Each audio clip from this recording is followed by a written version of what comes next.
Perfect. Yep, I've got it. Okay, here it comes. That's it. Yep, it works. Great. Well, first of all, I just wanted to say what an honor it is to be with all of you this morning.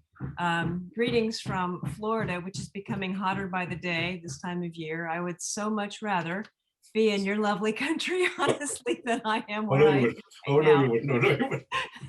It's been raining and wet and cold. Anyway, I'll shut up now. Well, yes, thank you for this opportunity and invitation. It's a delight to be here. Any chance I have to speak with folks about the power of built environment to help with their goals, I'm happy to do that. I wear several hats. My day job, if you will, is I'm a professor and chair of the Department of Interior Architecture and Design at Florida State University. But my night job is I'm the project lead of Desgn Resources for Homelessness, which is a nonprofit organization dedicated to providing research-informed ideas to support organizations, policymakers, students and researchers and so forth that can forward the ideas of trauma-informed design and also psychologically informed environment. So Roger, can you tell me how long you would like me to talk for? Because I will go on and on unless I have some boundaries. You're muted, Rod.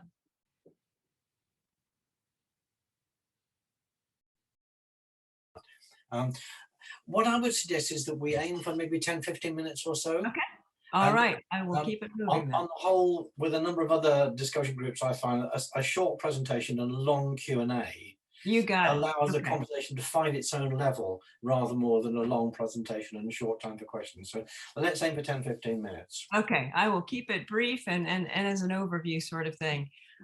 What I do is, again, I'm interested in built environment and how that interfaces with the many behavior therapies, trainings, and so forth that are presented to persons in trauma, and especially persons who are experiencing a homelessness situation. I am in awe of how things are in your country as opposed to mine. Honestly, our homelessness problem is much bigger than yours, and our facilities are usually much worse than yours. So there's much work to do, as you can see by this example. Generally speaking, through my research and also my writings with trauma-informed design and Desgn Resources for Homelessness, we're landing on the idea that really the goal is to build resiliency and to support and repair self-identity for people. And I am convinced that a part of that prescription, if you will, is what the built environment can do. Unfortunately, most of the design world has not yet discovered the power of design to affect a situation like this, but we are working on it. Right now, design really helps about 10% of the world's populations, but the other 90%, including those that you serve, are really where I'm trying to get to. I don't have to tell you how politically charged and uncertain the budgets are for what you do. So that is another factor that works into this, as you all were mentioning a moment ago in terms of the built environment piece. It's expensive. There's a lot of things to do, but also a lot of potential. We know a little bit here in the United States about what is called trauma-informed care here. One of my goals is to actually start to translate that over to trauma-informed design. How can built environments start to translate some of those concepts into architectural features that in fact can help bring dignity and self-esteem? My research started about 13 years ago and has continued ever since, and it's now really kind of culminated in the design of this nonprofit. The URL link for this I will share with you in just a moment. It offers over 300 pages of free reports, case studies, research summaries, and we just released a trauma-informed design report as well, all for free downloads. So that's what it's for, is for anybody and everybody to download its information to help them with their renovation or building projects. Of course, you all don't have to be, it's not new to you that what you're dealing with is both complex and also the need for built space that accommodates it is fairly rare right now. What I serve to do is to figure out where those leverage points in the state of a system, in this case where design and architecture can insert itself to make the biggest change for the least amount of money with the greatest good. And it sounds like we're sort of united in that particular goal. I'm going to go forward to a couple of more relevant slides here. This is the interface for Design Resources for Homelessness. At the top there, you can see some of the key resources available to everybody. I've traveled from coast to coast in the United States and also over in Europe, looking at case studies that we report on how we can actually bring a sense of dignity. What are some actionable things in architecture we can do to support self-esteem, to support a sense of privacy and security and so forth. If you're interested, this is a shameless plug. My two colleagues and I are just about to have this book published that goes a lot more into all of these concepts. And in fact, it references the psychologically informed environments movement in your country as well. So I was thrilled to be able to include that. But Design Resources for Homelessness has an orientation report that discusses the scope of homelessness and literature and research about what we currently know in terms of built environment that can help. We also have spotlight reports that examine the specific architectural needs of specific populations. If you happen to be assisting persons who are victims of domestic violence or elderly or are adolescents or are mentally health challenged, we have reports for each of those because the architectural needs for each differ just a little bit. So please feel free to look at those. The web link is down here, designresourcesforhomelessness.org. That's the gateway to all of this stuff. And it's always changing and we're adding to it. Here are some of the case studies. I'm thrilled to tell you that one of those case studies is the Booth Center down in Southampton of your lovely country, which was a wonderful case study made possible by Matt Smith. So you'll also see a number of other case studies. Some of these are supportive housing. Some of these are emergency shelters. So it does vary by location. At the bottom of all of this is a series of research findings that I and other people have determined, which I think kind of form the bones of trauma-informed design. And those are what you see on the left. And none of these are going to be new to you, I'm certain. But these are the actionable things, if you will, that we are finding that most human beings look for and to which architecture can now respond. Things like dignity and self-esteem, feeling a sense of empowerment and personal control, security, having a sense of privacy and personal space, stress management, having a sense of people's acknowledgement around you as a sense of community. And not least of which doesn't get enough time and energy is beauty and meaning, especially the notion of visual order.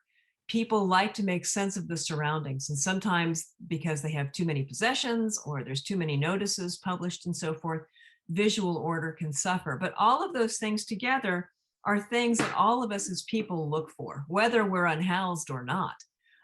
So this is starting to form a very helpful matrix of what architecture might respond to. Here's a picture of some of the case studies you'll find at the website.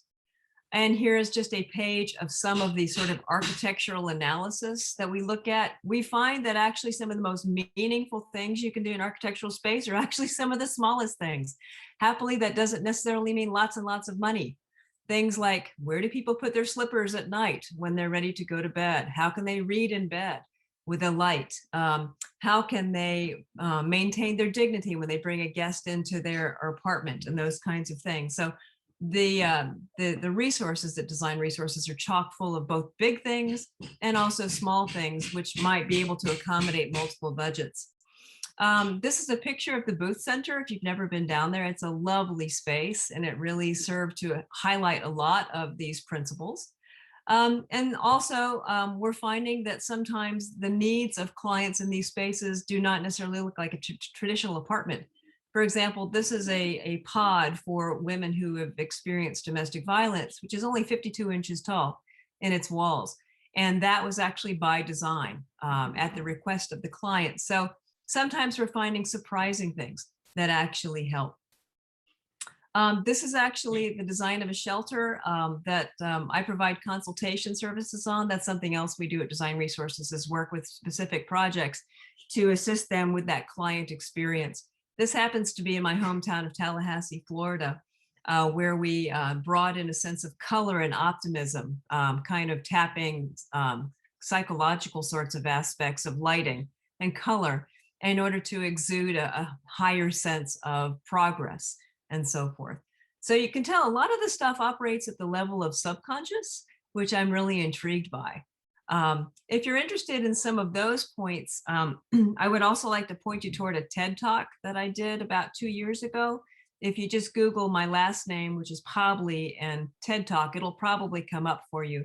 And it talks about some of these psychological premises that we all are experienced and influenced by with the built environment. Some of those, for example, mean shooting light up, like you see on this sign here, that exudes a sense of optimism rather than an authoritative light down sort of situation. So I'm super charged and intrigued by some of these small things we can do that sends subconscious messages. And I think there are opportunities here for thoughtful environments that can really start to affect mood and perhaps make life easier for staff because there may be fewer altercations and arguments amongst clients. This is some of the organizations that we've started to work with that are starting to take a notice of how important this is.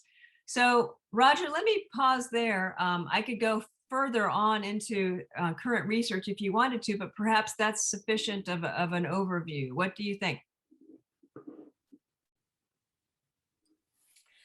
My inclination is to say, yes, let's open it out at this stage.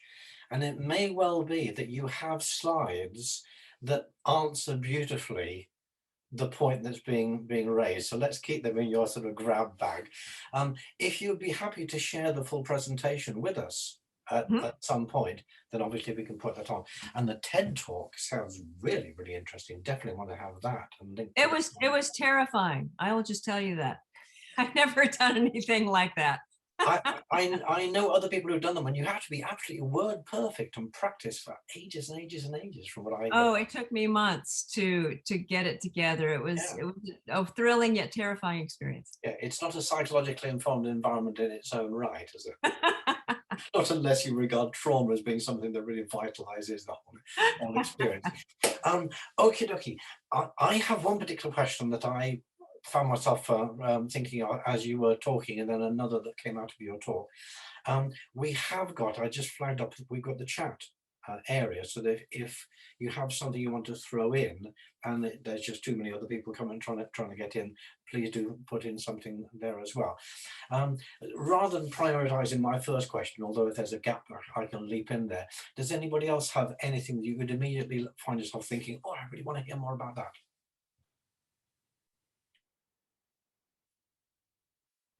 Yeah, I think for me, it was what you said about the littlest things making the biggest difference. And I think it's those little tips that are the most valuable, especially when you're working to restricted budgets like we are. What's your favorite, Jill? What's your favorite little difference that made the big difference? Oh man, I have so many little ones. Let me share my screen again, and I'll just show you a couple that I've come across.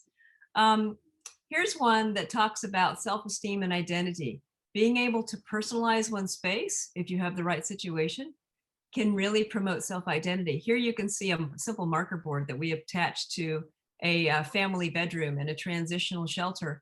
And it gave the family a chance to wish people glad tidings for Christmas. And they had a word of the day that they would try to teach each other. So giving people the ability to express themselves, again, if it's possible in the space that you're working with, can actually go far in sort of helping them positively territorialize a space and start to identify with it. So that's one of my favorites. Another one, I love this one. Think about, take a look at this terrible picture of me in the bottom left.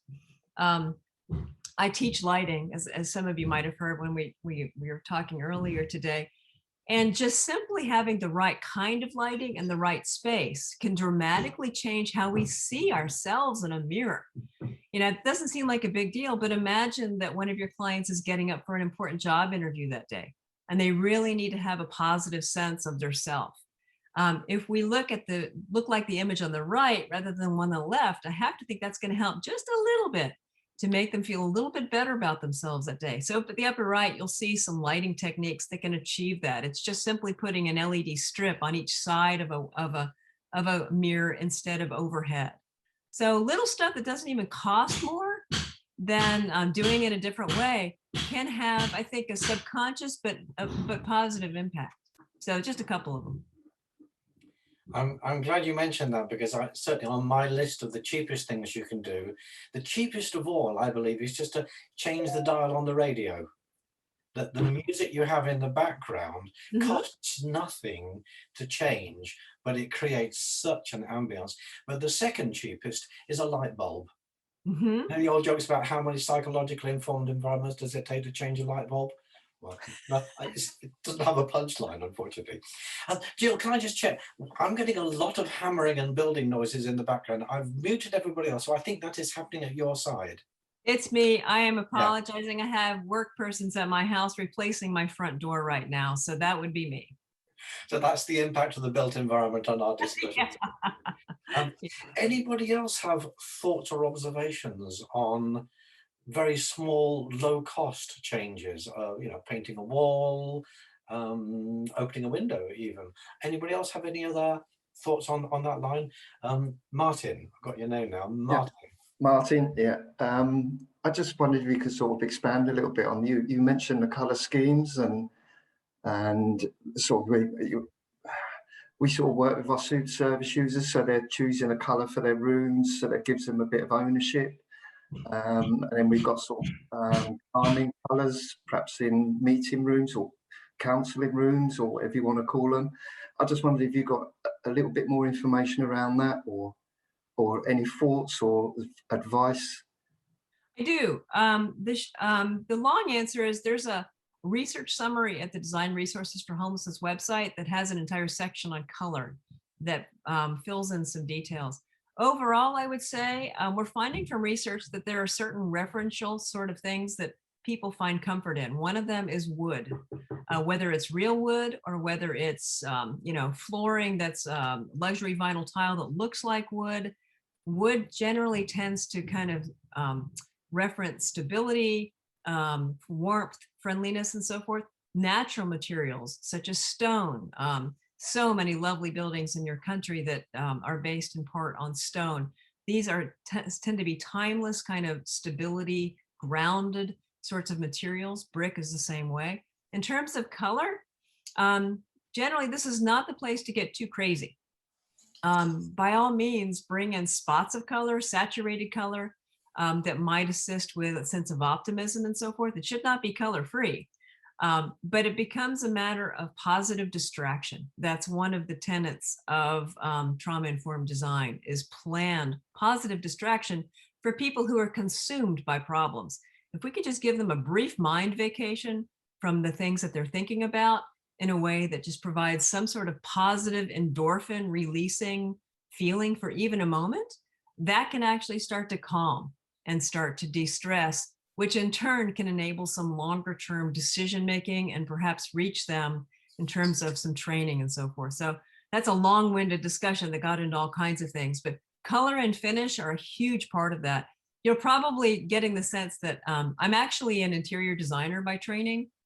And I like that because it gets me very close to user experience, which is why I think some of the key to what we're trying to do is the interior environment and sometimes the small things in that interior environment. Thank you, Jill. That's really helpful. Okay. And about plants and greenery and natural environment. Oh, I'm a huge fan.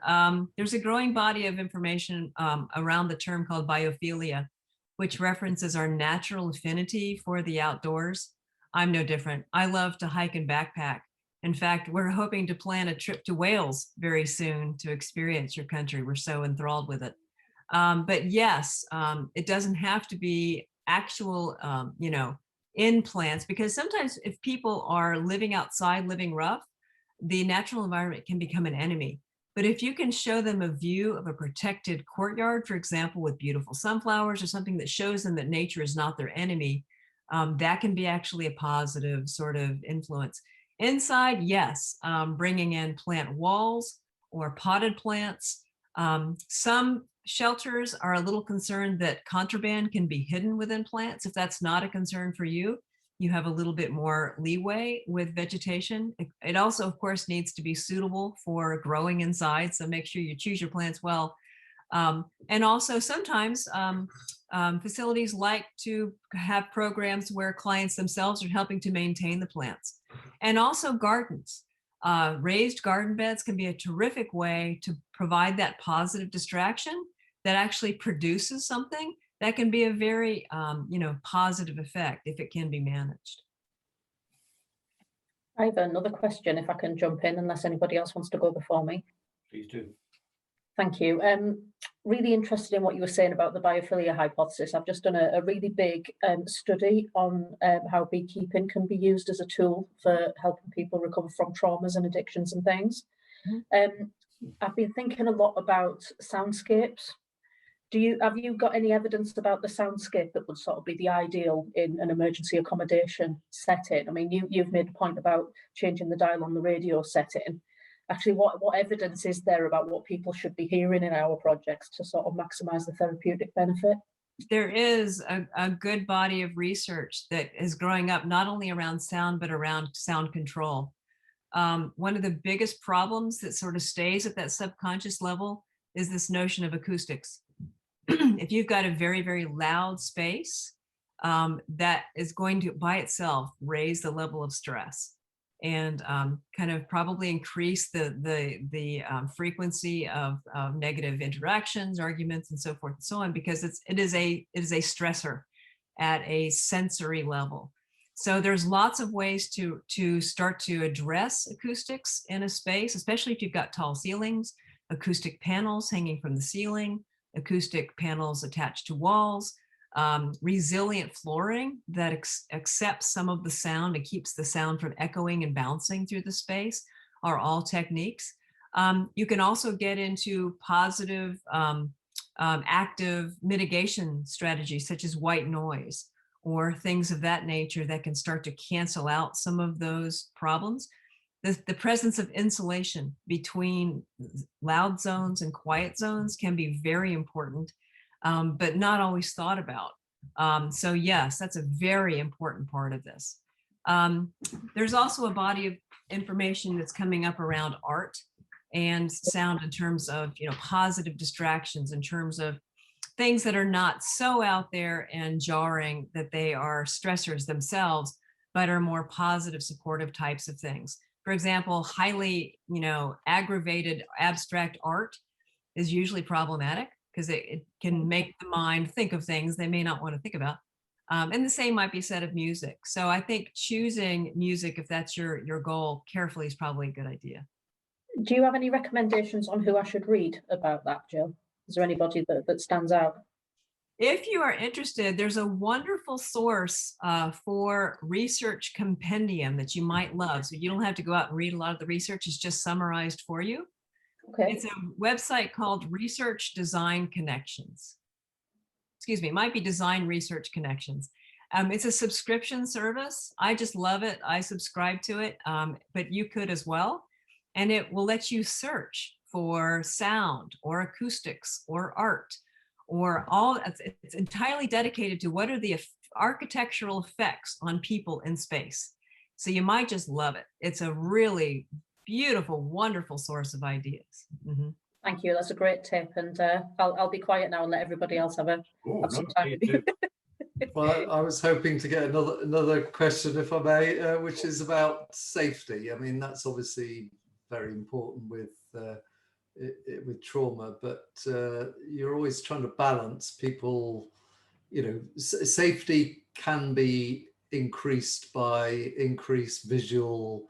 That people can see you more easily and that there aren't any dark corners, but that in a way contradicts with personalizing and somewhere where you can have a quiet chat in the corner with someone, or and I wondered if you had any thoughts on how you create that balance. And yeah, you're absolutely right. There's a series of tensions that exist in how you design a space.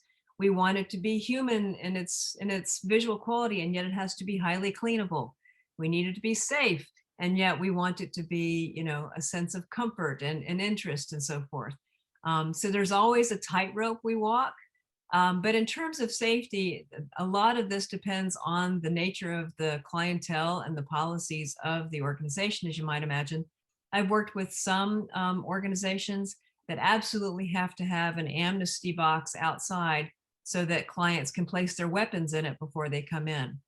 And they've also had, you know, metal detectors that are absolutely necessary so people inside have a sense of safety, staff and clients alike. Sometimes plexiglass is necessary at windows with bank teller-like of passageways. Others are quite comfortable with just a very deep counter at the reception desk to be out of somebody's swinging distance, if you will. But sight lines that you mentioned are very important too. Most clients want to have a sense of staff being nearby to prevent bullying happening, to prevent snide remarks, to tamp down the frequency of arguments.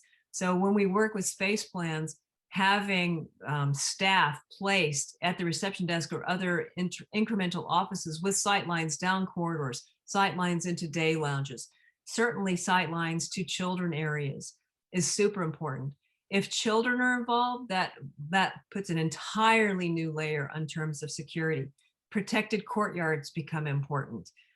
Even separating populations with different entrances may be necessary if the need is to separate children from possible perpetrators of crime. So that adds an entirely different layer as well. We're finding that the most perilous part for a woman who has experienced domestic violence is the walk-in from the parking lot. So even starting to think carefully about how lighting in a parking lot is managed, or how the walkway is, or how surveillance cameras are placed, are all part of that subconscious landscape of providing comfort for their use of your property. And when you mentioned sightlines, one thing I was going to throw in as well is that there is, you know, we tend to think of these as a separate issue, but besides building environment and design and staff training, there's the point at which they interact together. And one of those, it seems to me, is eye contact. I know one or two places that deliberately put in a window, not an opening window, just a window, simply so that as somebody arrives, the staff can make eye contact with the person coming in. It's not a hatch, there's no actual interaction that happens there. But as soon as you've got eye contact, you've got a human-to-human relationship. And you're reminding me of one of my favorite things that I've discovered that some shelters do, and I try to share this anytime I can. There's a psychological situation going on when a person who's needing care is at a different eye height from a person at a reception desk who's offering care. So we're trying these days to design reception desks so that the receptionist chair is high enough so that they're at eye level, equal eye level, to reduce that sense of authority and reduce that hierarchy of tension and power. And I think that's a great little subconscious thing you can do to start to provide more of a sense of receptivity to that we really care and we see ourselves as your guides, not necessarily your keepers, so to speak. One of the things I was writing about a while ago was the importance of initial eye contact.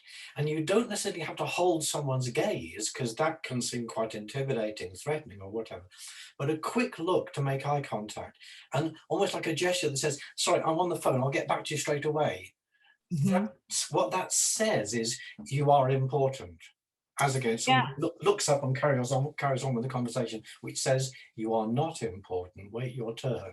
Oh yeah, for sure. You know, there's another how the staff use the environment that you've designed that's actually crucially interwoven with. Yeah, you know, when I work with shelters, we often do, you know, plans of sketches of plans and, you know, little drawings of reception desks. And honestly, the entry sequence for a client is so important to let them feel at home in the space to accept services. So the areas I do more drawings of than anything is the specific entry sequence, the entry doors, the waiting room, the millwork that lets somebody have their bag checked or have that interaction with glass or not, how mailboxes are accessed, those kinds of details, how we offer, you know, hydration with cups of water to people so that they have a sense that somebody cares. Where do we hand out bag lunches? How do we make coffee available so somebody can pour themselves a cup of coffee? Tiny little things, but each of them is a message about the philosophy of the organization. And it's going to differ for everyone, but that entry sequence is, we do what's called an action analysis. We actually sit down with a client and say, okay, take me to the mindset of your people as they arrive. What are they thinking? What are they concerned about? What are they fearful of? Do they have bags with them? If so, how much stuff do they have? Do they have kids with them? Where do those kids go when they're being interviewed? So there's a very, very complex series of interactions that go on just with the entry sequence, to which architecture can and should respond in a sensitive way.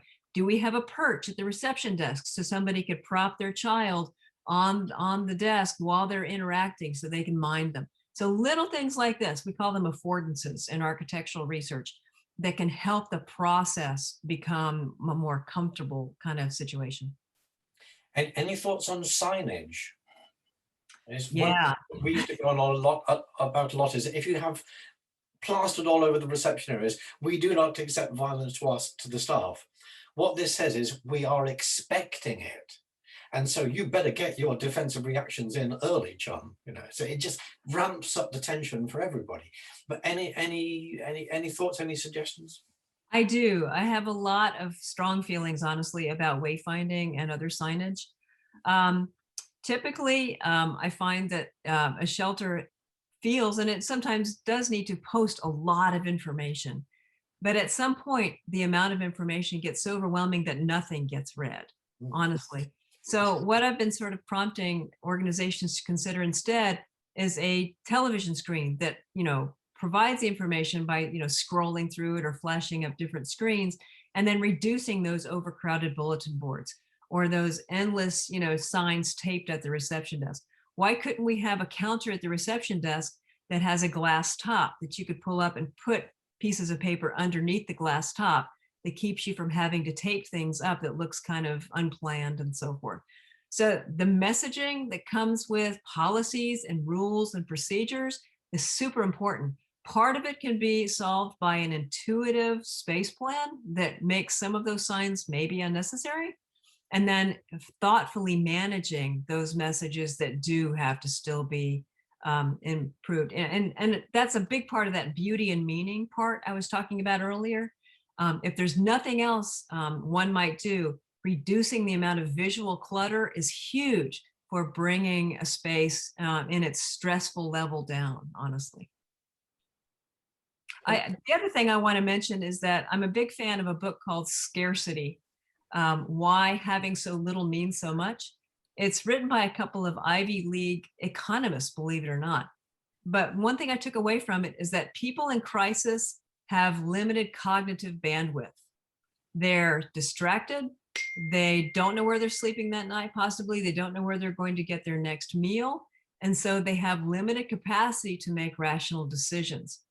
What that means for architecture is that we need to provide as intuitive an entrance sequence and a use of the building as possible, because they're already doing a heavy lift with trying to figure out their life as it is.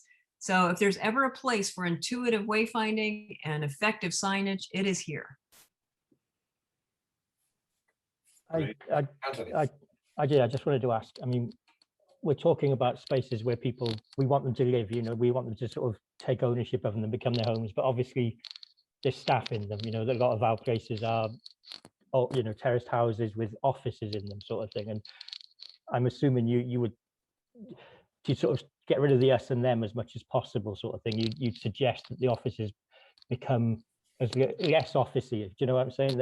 They become a lot more like a home, I suppose. Sort of. That's what we're trying to sort of get to, is trying to remove the idea of offices, desktop computers, desks, all that sort of stuff. To try and make them less like an office, I suppose. I don't know if you've got any thoughts on that sort of thing, because, you know, the us and them sort of aspect of some projects and services can become problematic at times. Yeah, I do. And I think I've seen a lot of expressions of that depending on the policies and the clientele of an organization. On one extreme, I learned about a youth sort of runaway shelter that actually did away with a reception desk altogether because they thought it was putting up a barrier to relationships. So instead, they literally just have a staff member sit in a sofa or several sofas in the front entrance with an iPad. And that's the person you meet with. That's the person you sit there and have coffee with as you're deciding whether to check in or not. They've totally done away with the reception desk for that very reason. At the other end of the extreme, if you're dealing with clientele who are highly violent or are experiencing mental difficulties, there may be certain hardening things we talk about, such as plexi screens, metal detectors, and so forth, that become necessary. And it's a shame when that is. I try to get people away from that if possible, but sometimes that's not possible. I tend to find that a lot more in American cities than I have thus far in Europe or in your country. So hopefully that's not the case. I know of one unit that had waking night staff, and at some point they made a decision to close the office at night time. I think it was after 10 o'clock or 11 o'clock at night, and the waking night staff were just available in the sitting room or living room area, and the reduction in the number of untoward incidents was measured. They generated the evidence for the effectiveness of that time. They didn't change the building at all, they just changed the way they used it. I thought that was really, really, really clever stuff.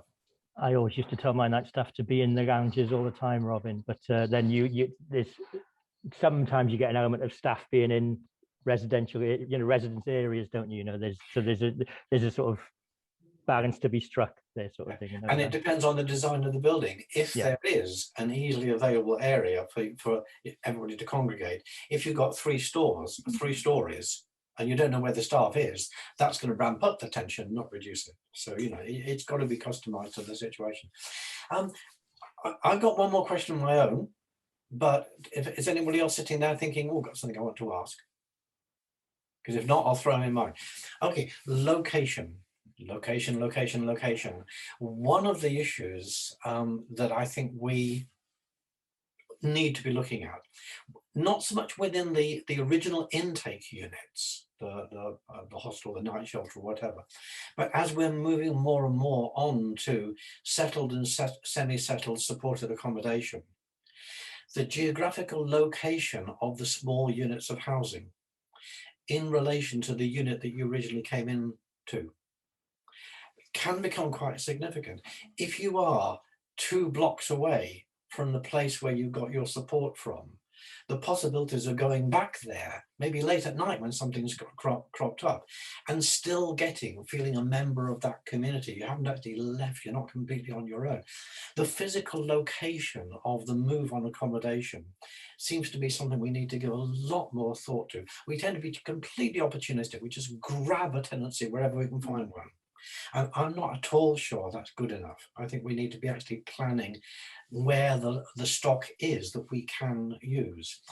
I'm not sure, that's a particular interest of mine, because I used to run core and cluster hub and spoke model services in Westminster 20 or so years ago. So I've seen the value of having a central unit that becomes a support base as people are moving on and needing that support less, but they need it less in their own time. Clubhouses, I think, have a very similar approach. I'm just wondering if you have any thoughts on the physical integration of a number of different dispersed units. I have 2 thoughts. The first one is, surprisingly, there's some research from retail that shows how many steps somebody is willing to go off a main path to go shop in a particular area of a department store. And it seems to me that this is sort of related. How many steps is somebody willing to go to seek services or a sense of community away from where they really are? I don't know what the research says on that. That's getting a little bit out of my basic realm of the building itself, but it's a super important question. So yes, I think that's part of what we need to think about. The other thing is, I wanted to mention a really clever shelter I visited once in San Francisco. It was specifically for adolescents, but it built into the architecture the organization's desire for a sense of progression. For example, there was a cluster of beds that were all in the same room for people who had just entered and had not really started their training yet. But they could see in the same building apartments that were much more autonomous with their own entrances to come and go and so forth, a lot more space, a lot better amenities of furniture and so forth. So it gave them something to work toward. And they could see it because those colleagues, those client colleagues who had experienced the training and had actually progressed and were now moving toward autonomy, were using those apartments that were more autonomous to come and go. And that probably looked pretty good to them. So I think architecture can serve as an incentive to show the results of, working one's plan and so forth and making progress. So that's more of a, a near center building or a building with a series of very close satellites, not something that's a block or two away. But I do think architecture can play a role in that too. Yeah, it's really important. Can I ask you a question then, Jill? But everybody, I'd be really interested in the whole the whole Woolwich representation here as well, and Andrew. These, I mean, a lot of what we've been talking about there sounds to me like either, newly built or newly modified buildings that have a dedicated purpose. In terms of using existing space and with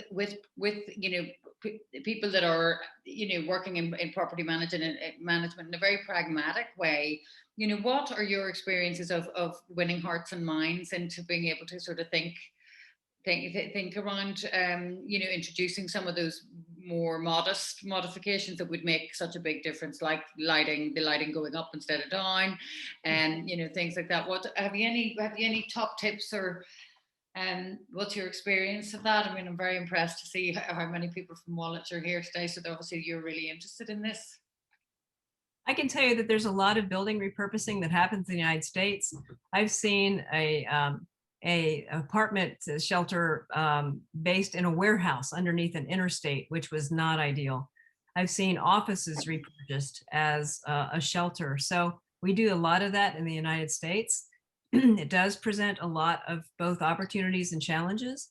Lighting in a commercial space is not best when it comes to repurposing it for a residentially based shelter. So that's one of the first things I suggest. And sometimes it's just relamping, or sometimes it's just a different kind of fixture. So it does present both opportunities and challenges, especially for that whole entry sequence and what the space looks like from the curb, if you will, in terms of how attractive it looks. Landscaping can be a part of that, and so forth. But I'm anxious to see what others here on the call think of that too. Yeah. Sorry, Esther. No, it's fine. I've been sitting here digesting a lot of what's been said and finding it really interesting, because I travel so much with my work and visit so many different centres in different organisations. I'm realizing more and more the effect of the building when I walk into it. You're talking about the sort of the entry space, that initial walk-in, and buildings. You can get a sense of, is this a good place to be? Is this a comfortable place to be? And I can think of one particular purpose-built centre for young people. And the way the colours were used, the light was used, there was a garden, which felt an amazing place to be. It was clean, light, airy. And I just loved going there. And then other buildings where I've been, one was a converted a building that was once a workhouse, literally a workhouse. And this sense of narrow corridors, high ceilings, and I felt trapped in there. I felt as if I really was in a workhouse, and wondering, and some hostels that were built some time ago, the long corridors, the doors, the uniform paint, the landings, and wondering about the psychological effect on any residents who've been in prison. So it's just being aware of the effect of the buildings on me, and getting a sense of, is this a happy place to work? Because I can sort of walk into a building sometimes and think, hey, this is great, and I do work in the Booth Centre at Southampton and consider myself very fortunate to be there. Matt's really sorry he couldn't be here today. But that buzz with the cafe, the plants, the colour, the outdoor space, when you walk in the doors and think, what I do is think, wow, this is terrific. And it carries a message which I think is so important, and something you've mentioned is the message the environment gives about we care. We care about you. We care enough, respect you enough, whether it's staff or whether it's clients. We care enough to make this a comfortable, pleasing, beautiful, which matters, beautiful place for you to be. And yeah, so you're right, Esther. I mean, every space exudes a message, whether it's intentional or not. An unintentional space can tear down dignity. It can send messages of crime and theft and scariness and so forth. You're talking about something I've been really intrigued with too, and that's the psychological cueing and triggers that materials and things can provide. In the United States, quite often they use metal bunk beds because they deter bed bugs. You can get metal bunk beds in any color that you want, but kind of a default color is black. But black metal beds really sort of cue up the sense of jail with their black bars and so forth. And ironically, you can get bunk beds in yellow or blue or green. They don't have to be black, and they don't cost any more in another color. So I think we need to identify what those cues are. And you just mentioned a whole bunch of them, of light and volume and color and vegetation. We need to identify what those are and tamp down those which would be negative triggers and play up those that would be positive reinforcing elements. Thank you. I've been to the kind of huge 200 bed bunk bed shelters in the States that we don't have any longer and I'm so glad you don't. But I'm just trying to imagine, if you had, say, maybe 5 different colors of bed, would you get a sort of kind of hierarchy where certain colors were more favorable than others? And maybe that might be an interesting, but you would get the competition where people wanted to get into the good color bed. Yeah, you're right. I mean, we try to put in different types of seating and day lounges to give people choice and to give them empowerment. And if some of them, for example, have USB chargers and some don't, or some wider and some have an ottoman to prop your feet up on, it kind of can create a sense of tension over getting the best ones. And then you get bullying as people are kind of hogging the best spaces and so on. Okay, any other thoughts from anyone else? Any other questions?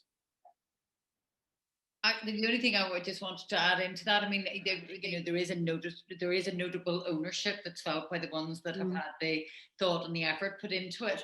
But I suppose working with the teams, I just wasn't expecting the impact on the staff across the board.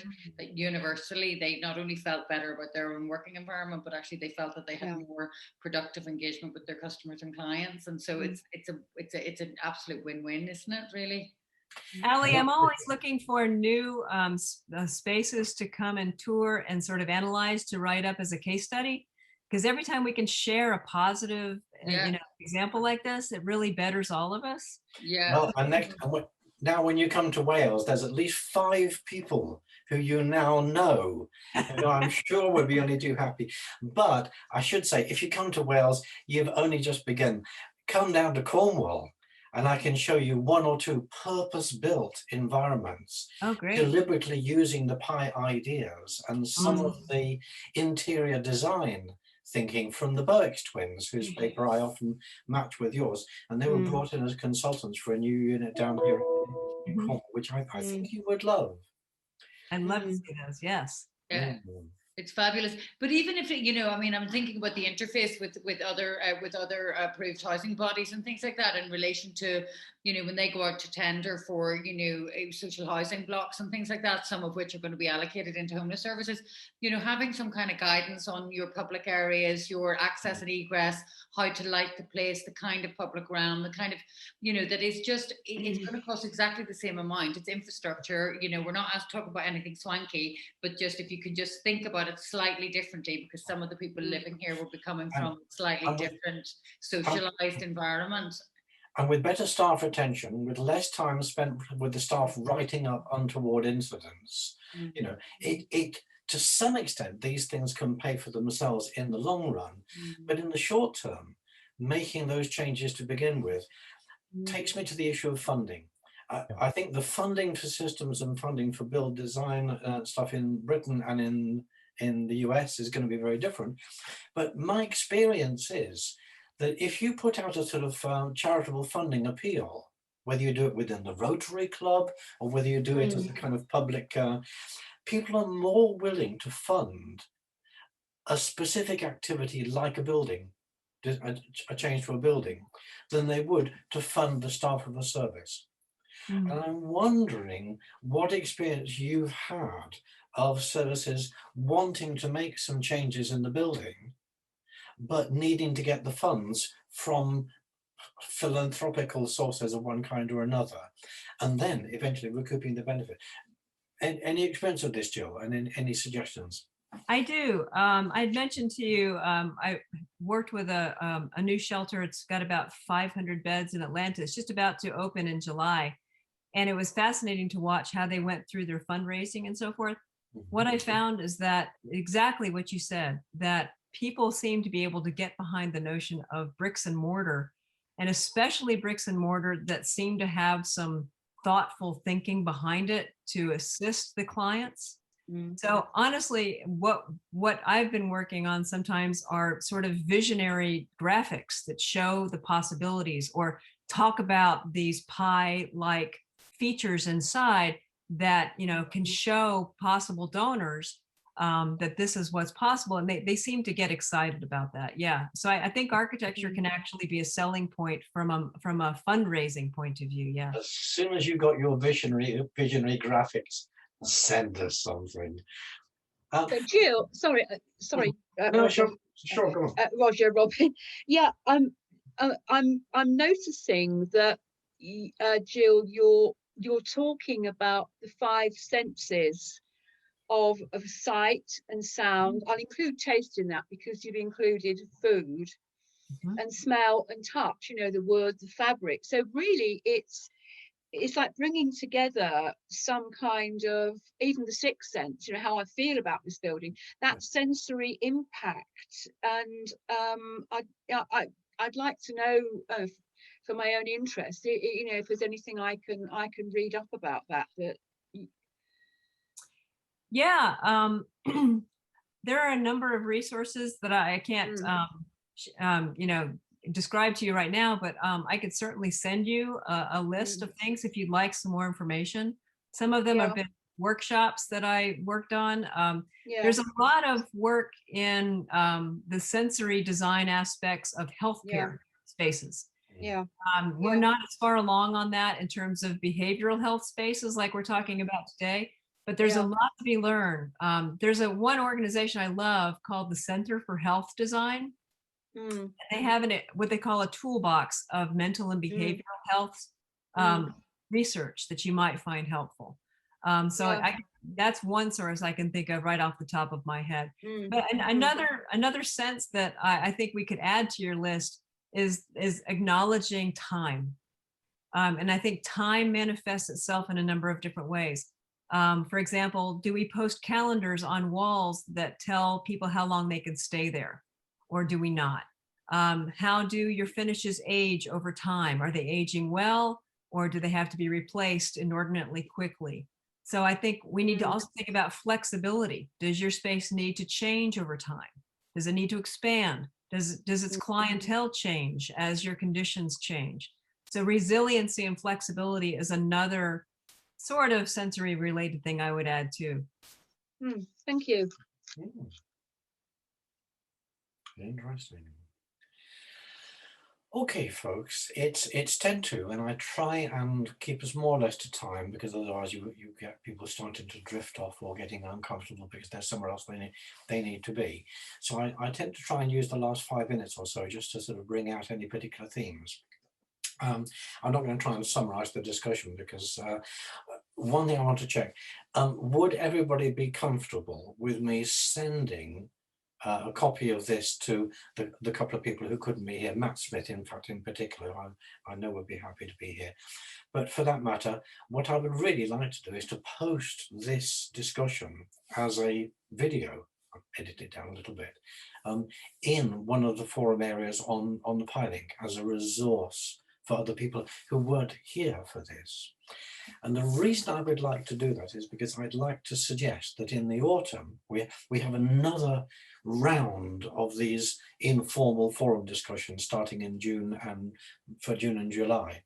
But come the autumn, what I want to be able to do is to start to scale up some of these discussions to something more on a webinar type format with larger numbers. Obviously you don't have the same quality of participation, but also with far better advertising in advance.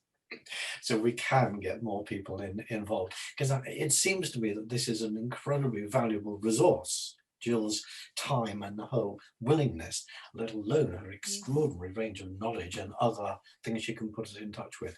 So this is what I would hope to do in the autumn. And I think if everybody here was happy with it, then posting, maybe not all of this, maybe even some edited highlights perhaps, posting some of this as a taster of some of the subjects that will be talked about, could, it could be a really good investment for the future. If anybody's not happy with that, you don't have to necessarily say, just email me afterwards and say, I'd like to be out of this. But that is what I would hope, that's what I would propose to do. There's two things I can also add as, leave behind resources. If you're interested more about trauma-informed design strategies, I offered a continuing education class last year that's still available online, on demand, I think.